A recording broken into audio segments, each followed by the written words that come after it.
Washington. CNNThe US Treasury Department announced new sanctions Tuesday targeting Chinese and Russian entities that help fund and facilitate North Korea's nuclear and ballistic missile programs. Coupled with the United Nations Security Council resolution passed earlier this month, Tuesday's sanctions are intended to further isolate the companies and individuals outside of North Korea that are providing key support to Pyongyang's nuclear ambitions. As a result of today's action, any property or interests in property of the designated persons in the possession or control of U.S. persons or within the United States must be blocked, and U.S. persons are generally prohibited from dealing with them, the Treasury Department said in a statement.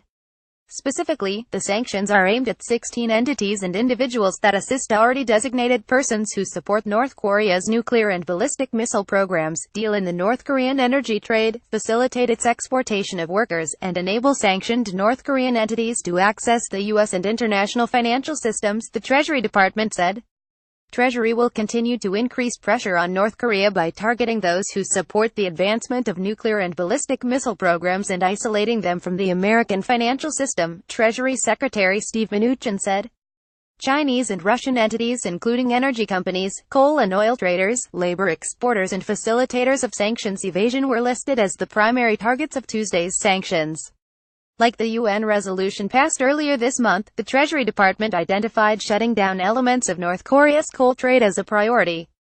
The coal industry generates more than $1 billion in revenue per year for Kim Jong-un's regime, according to the U.S. Treasury, and represents a significant part of the funding for Pyongyang's missile and nuclear programs. The latest round of U.S. sanctions singles out 3 Chinese coal companies: Dandong Zhicheng Metallic Materials Co., Ltd., Zhicheng Jinao International Holding Co., Ltd. and Dandong Tianfu Trade Co., Ltd., which were collectively responsible for importing nearly $500 million worth of North Korean coal between 2013 and 2016. The U.S. Treasury concluded that these companies have sold, supplied, transferred, or purchased coal or metal, directly or indirectly, from North Korea, and the revenue may have benefited the nuclear or ballistic missile programs. Moscow-based company Gefistem LLC and its director, Russian national Ruben Karakasyan, were also designated by the U.S. Treasury for facilitating the sale of metals to a North Korean entity tied to the country's missile program. It is unacceptable for individuals and companies in China, Russia and elsewhere to enable North Korea to generate income used to develop weapons of mass destruction and destabilize the region, Mnuchin said. We are taking actions consistent with UN sanctions to show that there are consequences for defying sanctions and providing support to North Korea and to deter this activity in the future. Whether these sanctions can help slow Pyongyang's rapidly developing nuclear and missile programs or help pressure North Korea to the negotiating table remains to be seen, especially in light of the rogue nation's recent claims that it has successfully miniaturized a nuclear weapon. While some experts believe it may have the technology, others caution that even if it doesn't, North Korea should be taken at its word.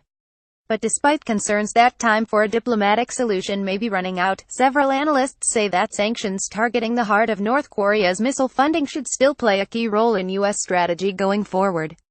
Sanctions against companies and individuals that facilitate North Korea's sanctions evasion is the best way to address Pyongyang's nuclear weapons and missile programs, said Anthony Ruggiero, a former deputy director of the U.S. Treasury Department and an expert in the use of targeted financial measures for Foundation for Defense of Democracies.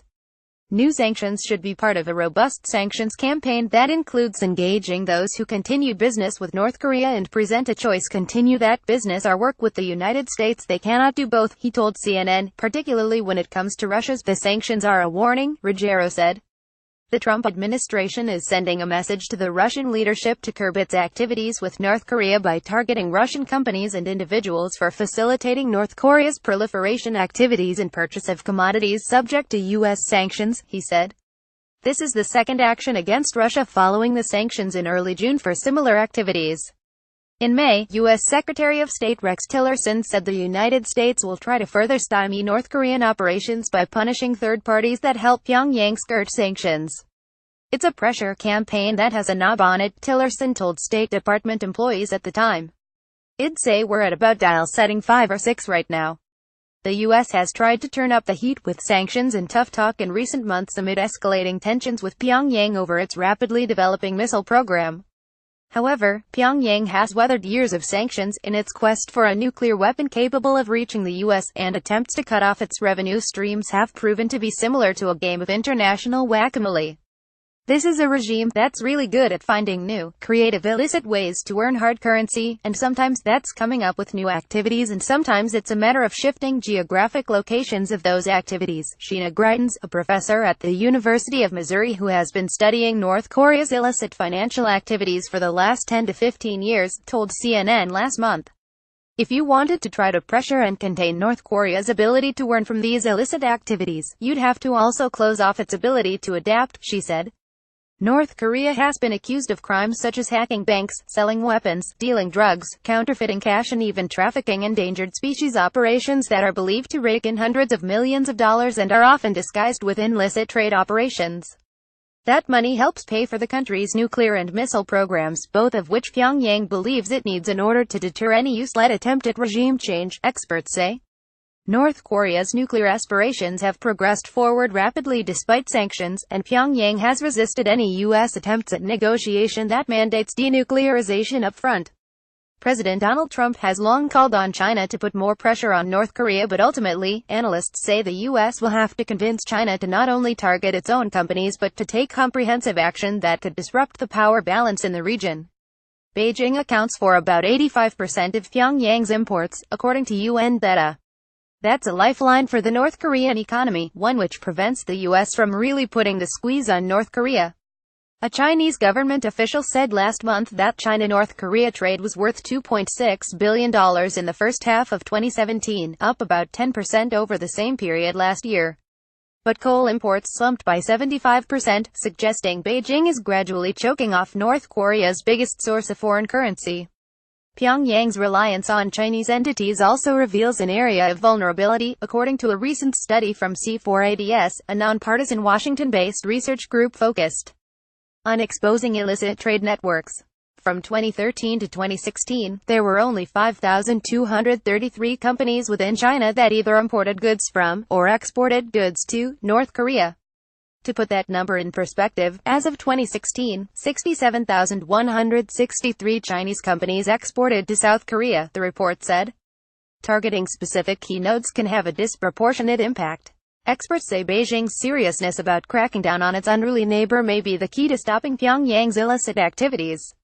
It all comes down to China, Ruggiero told CNN in an interview last month. In the end, it's going to require going after Chinese banks and Chinese companies that are complicit in North Korea's sanction evasion.